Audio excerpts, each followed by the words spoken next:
negara-negara Islam banyak menghapuskan hukuman mati, tetap itu sesuai dengan semangat Islam, Maqasidus Syariah yang utama salah satunya yaitu adalah memelihara hidup gitu ya. Justru itu bahwa harus diupayakan cara-cara lain yang dimungkinkan bisa menjadi pengganti samping dia semua ayat-ayat yang turun di Madinah itu adalah ayat yang harus dibaca kontekstual.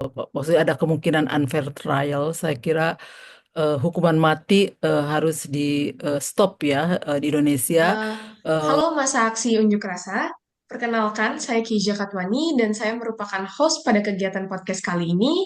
Adapun tema podcast hari ini adalah hukuman mati, menimbang keadilan dalam perspektif Islam dan juga HAM.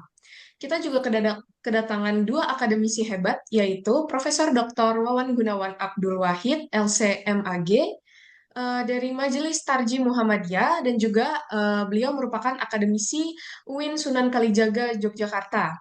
Dan juga kita kedatangan Prof. Dr. Randa Nina Nurmala, MA PhD, yang merupakan guru besar UIN Sunan Gunung Jati Bandung, untuk membahas terkait dengan hukuman mati dari perspektif agama Islam. Sebagaimana yang kita ketahui, hukuman mati ini telah menjadi bahan perdebatan panjang antara akademisi, pemerintah, dan juga masyarakat sipil. Bahkan beberapa negara sudah menghapuskan hukuman mati, baik dari segi undang-undang maupun praktiknya. Eh, untuk negara Islam sendiri yang saya ketahui, yang telah menghapuskan hukuman mati adalah Arab Saudi, mohon maaf. Mungkin untuk mendiskusikan lebih lanjut dan tanpa berlama-lama lagi, mungkin saya ingin tanya-tanya dulu nih kepada Pak Wawan. Pak Wawan, Jadi silakan. halo Pak Wawan, apa kabar Pak Wawan? Baik, insyaallah. Mudah-mudahan Mbak juga baik. Alhamdulillah. Pak Wawan, aku mau nanya-nanya nih Pak Wawan, dalam hukum Islam, eh, hukuman mati disebutkan dalam beberapa kasus tertentu nih, seperti kisas dan juga zina muhsan. Sejauh mana penerapannya relevan dengan kondisi hukum di Indonesia saat ini, Pak Wawan? Jadi kalau sepersisnya kita melihat dari sisi itu relevan atau tidak, tentu kita bisa mengkritisi. Ya, karena eh, satu dua hal itu, sebagai misal kita bisa mengkritiknya dari aspek hak asasi manusia. Ya, apakah pelaksanaan hukuman mati itu eh, begitu saja bisa dilaksanakan tanpa ada persoalan? Ada masalah di situ. Ada hak-hak dasar yang dimiliki oleh manusia yang melekat dalam manusia yang dilawan, ya sekitar begitu. Ya. Kedua, kalau kita analisis menggunakan bahasa hukum Islam, ada yang disebut dengan maqasidus syariah, ada satu yang disebut dengan hifdzun nafs. Mestinya jiwa manusia itu harus dijaga, dipelihara. Nah, sekarang meskipun ada barangkali pasal yang bisa dikedepankan, tapi eh, ada masalah. Kenapa? Karena kita bisa mendiskusikannya. Ya. Misalnya tentang Gina Muhson, ya, apalagi kalau itu persoalan, karena ada, kalau di dalam hukuman mati dalam Islam saja ada unsur yang disebut dengan pemaafan, di mana di situ bisa ada diat yang dikedepankan, yang bisa diganti, dikonversi menjadi misalnya pembayaran 100 unta kalau pada zaman itu. Apalagi yang berkaitan dengan pelaksanaan Jina Muhson. Nah, Rasulullah sendiri ketika itu diterapkan secara harfiah, misalnya beliau sangat hati-hati. Berarti dalam konteks saat ini di mana segala sesuatu yang pun eh, itu mungkin berubah, mungkin ada keragaman. karena situasinya berubah, waktunya berubah, tempatnya berubah, maka ada satu kaidah yang bisa dikedepankan. Hukum bisa berubah karena perubahan waktu, tempat, dan situasi, dan tradisi, bahkan motivasinya juga sudah bisa lain. Taghayyuru fatwa wa ikhtilafuha bihasbi taghayyuril azminati wal amkinati wal ahwali wal niyati wal hawaidi. Saya kira dari saya sementara itu. Ya, baik Pak Wawan, terima kasih. Kemarin itu Pak, saya sempat mengikuti seminar nasional yang di Muhammadiyah Pak. Kebetulan Bapak jadi Iya, narasumber juga di situ membahas terkait dengan betul. hukuman mati.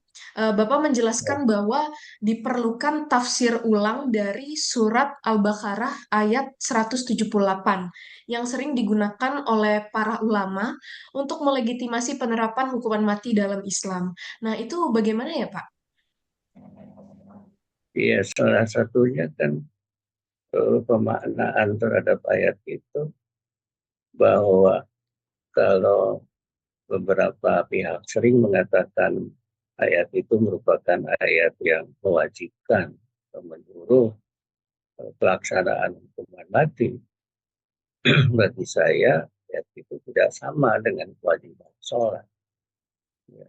Ayat itu bisa sama dengan pelaksanaan kewajiban puasa, pelaksanaan zakat, haji. Kenapa? Karena ada yang disebut paman upiyalahu min akhihi. Ada satu eh, apa usulan menurut ayat itu sendiri untuk melakukan pemaafan. Ya, maka kalau maaf saja bisa dikedepankan, meskipun di situ kemudian kalau dikembalikan pada penjelasan hadis, bentuknya apa? Saya tadi sudah mengatakan, ya pembayaran pengganti melalui pembayaran diat yang jumlahnya 100 unta terbaik. Berarti tidak sama sesungguhnya kata wajib yang ada dalam ayat itu. Walaupun disebutkan kutiba alaikum fil diwajibkan pada kalian untuk melaksanakan kutiba alaikumul qisas, ya, pelaksanaan hukuman mati terhadap atau karena ada orang-orang yang ketidaksamaan itu maka mengharuskan untuk tafsir ulang bahwa ada kemungkinan untuk tidak melaksanakan hukuman mati itu atau kisos itu secara sekaligus itu, maka tawarannya adalah ya sama sekali tidak dilaksanakan.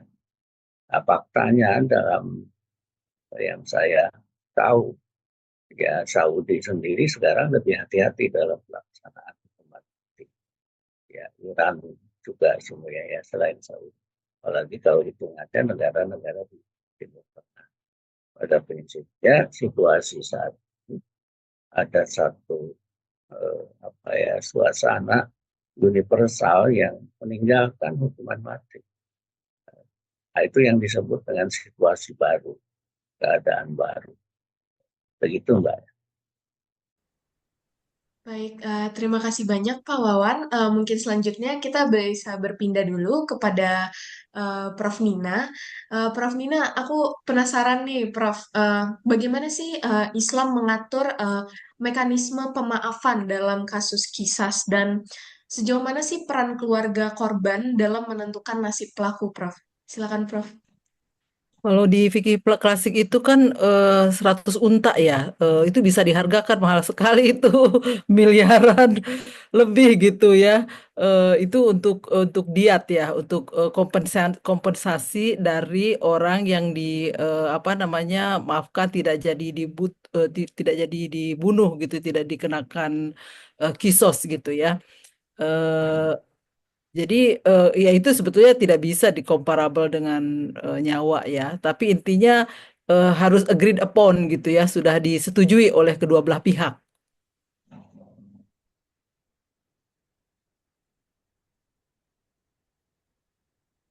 Oke, baik. Terima kasih banyak, Bu Nina. Eh, Selanjutnya, Bu, aku juga ingin bertanya nih, Bu. Banyak negara yang udah mengurangi, bahkan menghapus hukuman mati secara keseluruhan.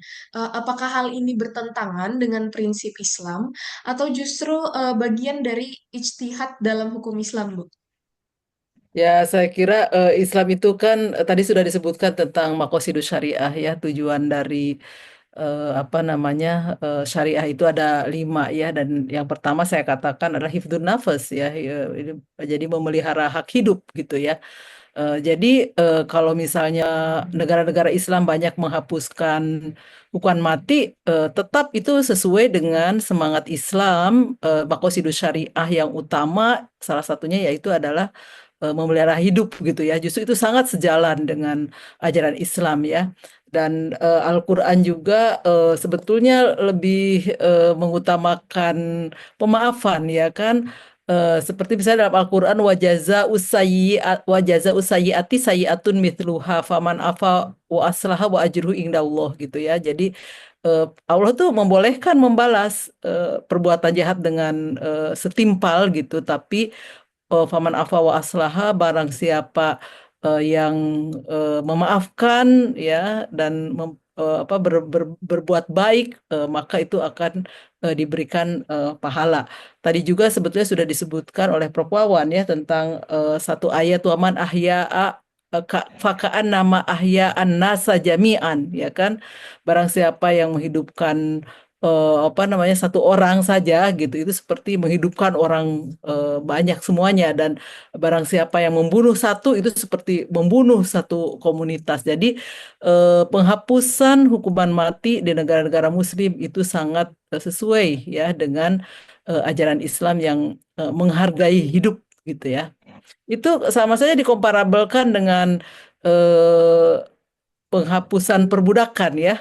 Al-Quran itu kan membahas tentang perbudakan, tapi itu sangat kontekstual pada zamannya, dan ketika kita sekarang misalnya negara-negara Muslim melarang perbudakan, itu tetap sesuai dengan semangat Islam ya, yang banyak dari ayat-ayatnya itu menggunakan penghapusan ataupun pembebasan budak itu sebagai hukuman. Itu berarti kan memang menunjukkan bahwa Islam itu mendukung penghapusan perbudakan. Itu, terima kasih.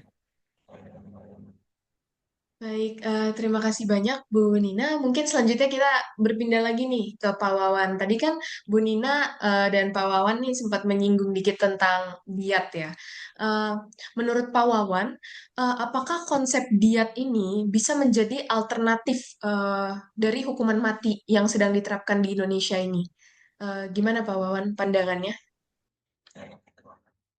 Baik, ya, Bismillahirrahmanirrahim. Ya, pertama secara harfiah bisa saja itu menjadi konsep eh, pengganti ya. Tapi di situ ada problem. Problemnya adalah ketika misalnya pelaku hukuman mati itu orang yang tidak memiliki sesuatu untuk dibayarkan menjadi dia. Apakah mungkin negara hadir di situ? Ya, kalau misalnya negara hadir ya, sebagai pembayar diat, itu sangat baik, saya kira. Kalau dikembalikan kepada kaidah bahwa negara harus hadir untuk kemaslahatan rakyatnya, atau soroful imani ala rakyati manutun bil maslahati. Itu satu hal. Dan yang kedua, kalau saya sendiri, seperti yang pernah saya diskusikan secara lisan di jeda acara seminar nasional kemarin ya di Jakarta, bahwa harus diupayakan cara-cara lain yang dimungkinkan bisa menjadi pengganti samping diat gitu. Apapun itu, misalnya ya kalau disebutkan ya kerja yang berkaitan dengan ya, mungkin memberikan satu nilai di mana dengan cara kerja itu bermanfaat untuk negara, bermanfaat untuk dia pelaku pembunuhan, dan bermanfaat untuk keluarga korban. Sehingga keluarga korban sebutlah melihat itu sebagai cara pengganti. Ya, itu yang yang ketiga, saya memperhatikan dalam beberapa hal barangkali walaupun aslinya hukuman mati atau kisos itu sebagai hudud, di mana itu disebutkan sebagai satu ketentuan dari agama, ya. Tapi pada akhirnya para pemikir mutakhir itu mengusulkan bisa ditarik ke kualifikasi takzir. Kalau takzir berarti pemerintah, ya, hakim bisa melakukan istihad untuk melakukan pengganti itu, memikirkan pengganti itu. Nah, sebutlah kalau hukuman itu harus dilakukan, ya, asumsinya begitu. Sehingga di satu sisi hifdzun nafs itu berjalan, bahwa tidak ada pembunuhan begitu saja, ya. Ya, di satu sisi yang lain, pelaksanaan agama juga berjalan, din juga berjalan, karena ada aspek-aspek lain yang kemudian diupayakan oleh hakim, oleh negara. Nah, oleh karenanya juga dua-duanya berjalan, dan wibawa pemerintah juga di situ hadir, ya. Jadi tahapan berpikirnya mungkin seperti itu, Mbak, ya, bahwa tidak melulu pada diat ansih, ya. Dia harus dimaknai sebagai satu kata yang mungkin berubah.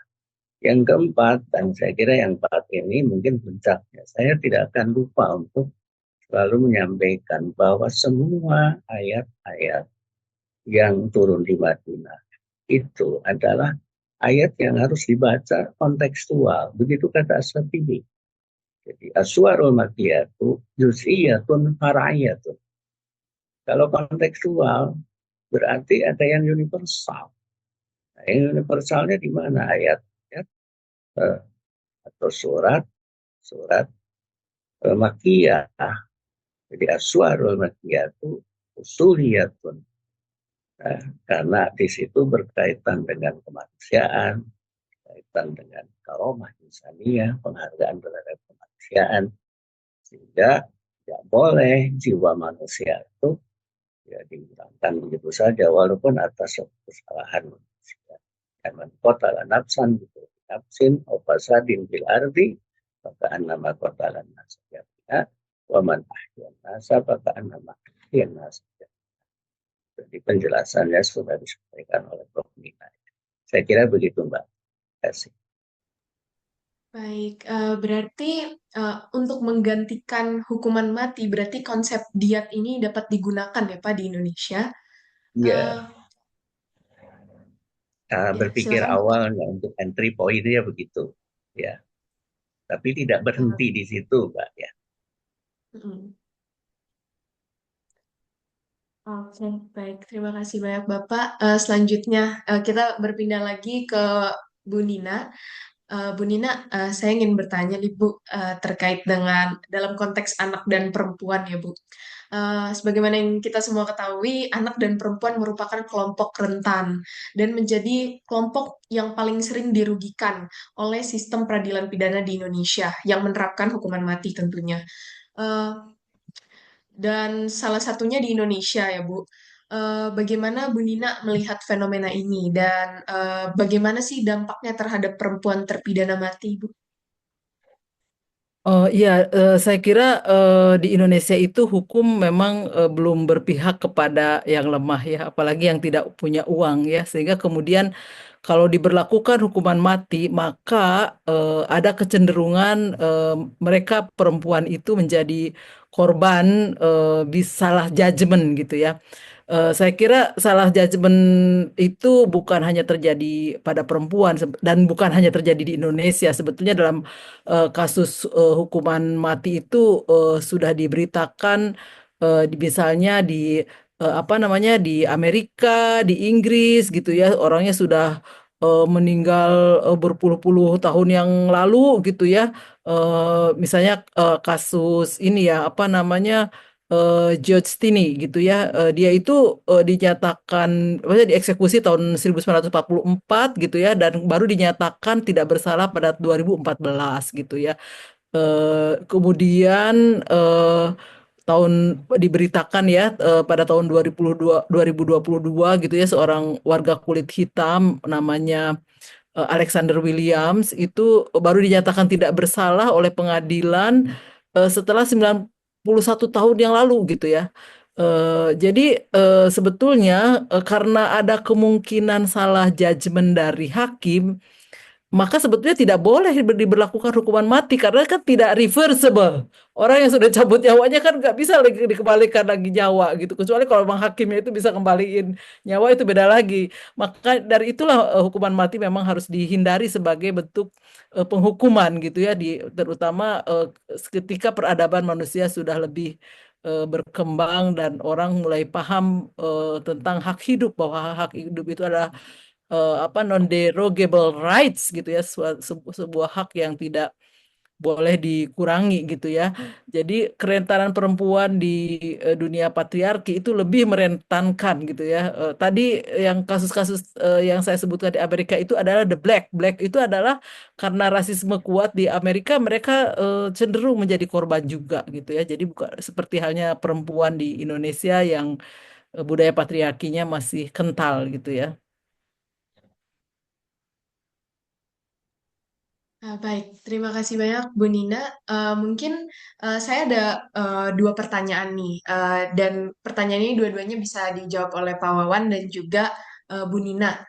Yang pertama, eh, bagaimana Islam melihat perkembangan penerapan hukuman mati saat ini di Indonesia, mengingat Indonesia menjadi negara dengan populasi Islam terbanyak kedua setelah Pakistan.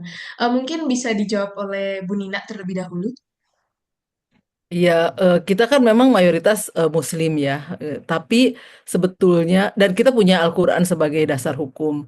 Nah, cara kita memahami Al-Quran itu bisa melahirkan pemahaman yang berbeda. Misalnya kalau saya kategorikan, misalnya kelompok literalis itu tentu saja mereka akan lebih mendukung tetap diberlakukannya hukuman mati berdasarkan misalnya pembacaan mereka secara literal, misalnya terhadap surat Kisos, bahwa di situ kan disebutkan ya ayyuhalladzina amanu kutiba alaikumul qisos. Jadi sebentar kutiba itu kan kayak wajaba alaikum gitu ya. Jadi diwajibkan untuk memperlakukan kisos. Jadi kalau ada pembunuhan harus orang itu dibunuh, ya. Walaupun kemudian sebetulnya ya itu tadi kita bisa melihat kalau misalnya itu kelompok literalis ya. Nah, kalau misalnya kelompok lain kontekstualis ya, itu ataupun mereka yang mendekati ajaran Islam itu secara substantif, mereka akan lebih banyak melihat secara luas, yaitu dengan makosidus syariahnya itu, bahwa yaitu ada 5 makosidus syariah yang paling utama adalah hifdzun nafas, dan kemudian ada ayat-ayat lain waman ahya nama ahya an-nasa jami'an, dan kemudian bisa juga orang kontekstual itu melihatnya begini, bahwa yang fundamental dari eh, apa namanya ajaran Islam itu adalah penegakan keadilan. Nah, orang yang bersalah itu harus dihukum, ya kan? Tapi bagaimana cara menghukumnya itu bisa berubah, gitu kan? Tadi sudah disebutkan oleh Prof. Wawan juga, al-hukmu yaduru ma'al illati wujudan wa adaman, kemudian taghayyurul ahkami bi taghayyurul azminati wal amkani wal ahwali gitu ya. Jadi eh, hukum itu bisa bisa bisa bisa berubah gitu ya. Tadi sorry, pertanyaannya lagi apa tadi? Saya takut kemana-mana. Bagaimana Islam melihat perkembangan penerapan hukuman mati saat ini di Indonesia, Bu?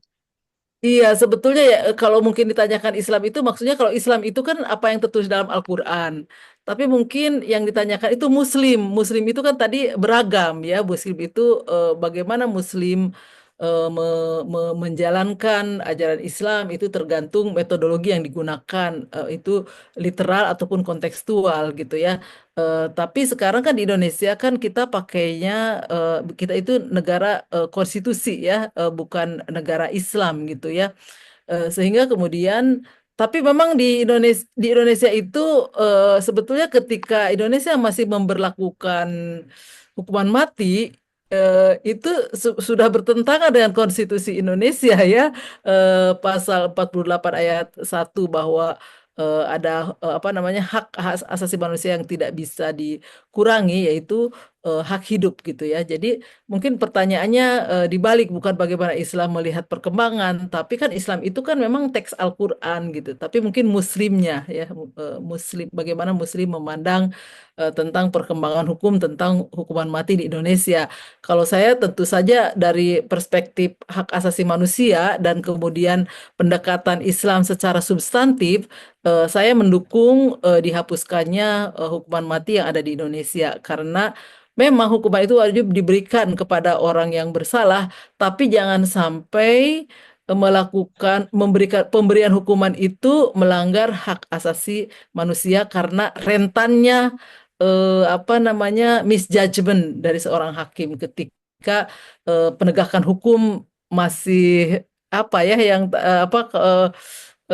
tajam ke bawah gitu ya. Itu jawaban saya. Terima kasih banyak, Bu Nina. Mungkin Pak Wawan ingin menanggapi Pak Wawan? Iya baik, Bismillahirrahmanirrahim. Pertama saya, eh, walaupun ini sangat ideal ya, ideal dalam pengertian penerapannya mungkin tidak rumit sulit. Tapi sebagai sebuah pikiran yang mungkin suatu saat diaplikasikan, saya berpendapat bahwa kita mesti kembali pada kata hayat yang ada dalam ayat Qisas. Walakum bil qisasi hayatun. Jadi prinsip atau harga substantif yang ada dalam hukuman itu adalah kehidupan. Oleh karenanya, kehidupan manusia sesungguhnya tidak boleh dilanggar, tidak boleh ditiadakan. Tetap harus dijaga, dipelihara, dan wajib untuk dihargai. Kalau saya bisa tambahkan misalnya sebagai pembenar simpel saja. Jadi ada orang yang sudah meninggal pada masa Rasulullah, seorang Yahudi. Diusung jenazahnya oleh kawan-kawannya. Rasulullah berdiri menghormatinya. Nah, para sahabat memberitahu Rasulullah itu jenazah Yahudi. Rasulullah menjawab, alaisat nafsan, bukankah itu jiwa yang harus dimuliakan? Jadi orang sudah meninggal saja dimuliakan. Apalagi dia dalam keadaan hidup. Maka kehidupannya harus dimuliakan. Dengan cara apa? Ya jangan dibuat mati. Gitu. Nah, simpelnya kan seperti itu. Nah oleh karenanya saya juga melanjutkan tadi yang disampaikan oleh As-Satibi dalam kitabnya Al-Mu'afat bahwa ini persoalan kontekstual baik dalam bahasa agama kalau saya melihatnya ya maupun dalam bahasa perundang-undangan dimanapun karena perundang-undangan itu kan hasil buatan manusia juga walaupun dalam jangka panjang dia mungkin untuk berubah. Di Indonesia ada KUHP buatan yang bersemangat Belanda. Saat ini kan ada KUHP baru. Mungkin suatu saat sekian puluh tahun kemudian ada KUHP yang meniadakan hukuman mati.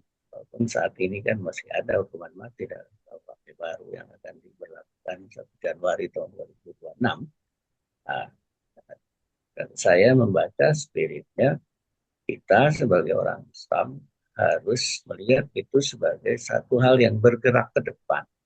Kalau menggunakan kalimat Muhammad Imaro dalam kitabnya ya, Ajamatul Fikril Muslim Al-Mu'asir, kita memang berada pada satu sisi di belakang kita pada saat ini dan ke depan. Ada sesuatu yang lama, ada sesuatu yang sedang kita hadapi, tapi ingat ada sesuatu yang baru. Bagaimana menghadapi sesuatu yang baru? Pikiran kita harus kita perbaharui, kata beliau. Ya, di situ ada yang lama, ada al-qadim. Ya, kalau pantas dipakai, kalau tidak pantas, tidak layak, ya jangan digunakan. Kalau ada yang baru yang lebih layak, maka itu yang dipakai. Al-muhafadzah al-qadim misalnya mal-akhli bil jadid. Saya optimis ke depan Mudah-mudahan ada suasana seperti itu. Walaupun seperti yang disampaikan oleh Prof. Dina tadi, ya kita berada dalam situasi yang lain, ya, di mana situasinya barangkali kurang menguntungkan untuk perkembangan hukum. Tapi insya Allah ketika Indonesia sudah berubah segala sesuatunya, di mana harga nilai kemajuan, nilai nilai keilmuan, ya, nilai kemanusiaan di situ menyatu, insya Allah penghargaan terhadap kemanusiaan itu akan mengemuka. Saya kira begitu ya, Mbak. Terima kasih. Baik, terima kasih banyak Pak Wawan. Mungkin ini pertanyaan terakhir ini untuk Pak Wawan dan Bu Nina juga. Kira-kira Pak Wawan dan Bu Nina, apakah ada closing statement atau pesan kepada teman-teman masa aksi yang sedang menonton podcast hari ini, yang masih pro hukuman mati gitu? Apakah Bu Nina dan Pak Wawan ada pesan-pesan khusus? Mungkin kita bisa mulai dari Bu Nina dulu. Silakan Bu Nina. Baik, saya kira karena memang hukum kita masih lemah gitu ya dalam hal perlindungan terhadap ya korban atau pelaku, maksudnya ada kemungkinan unfair trial. Saya kira hukuman mati harus di stop ya di Indonesia. Eh, karena kalau misalnya dari perspektif Islam tadi saya sudah sampaikan pendekatan kontekstual menunjukkan bahwa eh, Islam itu sangat menghargai kehidupan. Saking menghargai kehidupan, maka ayat Al-Quran menyatakan bahwa barang siapa menghidupkan satu orang, dia seperti menghidupkan satu kelompok. Ya, Waman ahya'a faka'annama ahya'an nasa jami'an gitu ya. Dan juga salah satu maqasidus syariah adalah hifdzun nafas ya. Dan Al-Quran juga banyak ayat-ayat yang menunjukkan walaupun boleh kisos disebutkan seperti itu, tapi faman afa wa aslaha fa ajruhu indallah gitu ya. Jadi Islam sebetulnya lebih menekankan pemaafan yang itu akan diberikan ganjaran gitu ya. Jadi saya lebih cenderung bahwa Indonesia segera menghentikan bentuk hukuman mati dan bisa diganti dengan bentuk hukuman yang lebih bermanfaat bagi keluarga korban gitu ya. Konstitusi juga sudah menjamin apa namanya hak hidup ya, yaitu pasal 28I.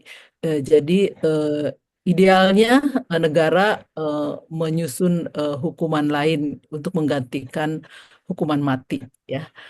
Mungkin itu saja. Terima kasih. Terima Assalamualaikum. kasih banyak, Bu Nina. Waalaikumsalam. Selanjutnya mungkin Pak Wawan closing statement-nya untuk teman-teman Mas Aksi yang sedang menonton podcast saat ini. Baik, terima kasih. Bismillahirrahmanirrahim. Saya ingin kembali mengingatkan kaidah yang dulu disampaikan pertama kali dalam kehidupan berbangsa oleh bangsa ya. Ya, Abdurrahman Wahid Gusdur bahwa tasarruful imami al-ra'iyati matun bil masyarakat. Ya, kalau tadi poin yang disampaikan oleh Prof. Mina saya sangat sepakat, tapi jangan lupa bahwa negara memang harus benar-benar hadir untuk menghargai hak hidup warga bangsa itu, untuk hak kemanusiaan. Demikian rupa sehingga apapun yang bisa melahirkan penghargaan terhadap kemanusiaan, terhadap kehidupan, itu yang dikedepankan. Karena itu juga kawan-kawan yang masih berpendapat pada pilihan hukuman mati, barangkali mari kita berpikir ulang. Misalnya, andaikan saudaranya dalam posisi seperti itu. Andaikan salah satu dari familinya dalam posisi sedemikian. Saya bermuston pikiran untuk mengharapkan saudaranya tetap hidup, ya tentu saja akan di depan. Karenanya kita berharap ya negara hadir, ya tentu saja pada saat yang sama nanti seluruh perangkat bersama-sama dengan kekuasaan ya, pemerintahan untuk kemudian menghargai kehidupan atau kemanusiaan itu. Sehingga kalau kembali kepada bahasa agama, ya, memang kita harus bersama-sama, hidup bersama. Bahkan kalau menggunakan satu dua ayat, misalnya, karena kita ini hidup bersama, yang kita kedepankan adalah saling membantu. Kita kedepankan adalah bekerja sama untuk melakukan kebaikan. Yang berbeda agama, yang sama agamanya, karena kita berada dalam sebuah sebutlah, kalau kita sebut, ya, tenda bangsa yang bernama Negara Kesatuan Republik Indonesia. Ya, mari kita bersama-sama untuk menghargai kehidupan dengan mengusulkan kita berhentikan yang bernama hukuman. Saya kira begitu. Terima kasih. Assalamualaikum. Baik, terima kasih Pak Wawan. Mungkin sebagai penutup, saya ingin mengucapkan terima kasih kepada Pak Wawan dan juga Bu Nina karena sudah berkenan mengisi kegiatan talk show dan juga podcast hari ini. Dan juga saya ingin mengucapkan terima kasih kepada teman-teman masa aksi yang akan menyaksikan atau sedang menyaksikan podcast saat ini yang mungkin nanti akan ditayangkan. Eh, Apabila saya ada salah kata, saya memohon maaf yang sebesar-besarnya. Terima kasih dan sampai jumpa di podcast selanjutnya. Terima kasih Ibu, terima kasih Bapak. Iya. Oh, itu. Ya.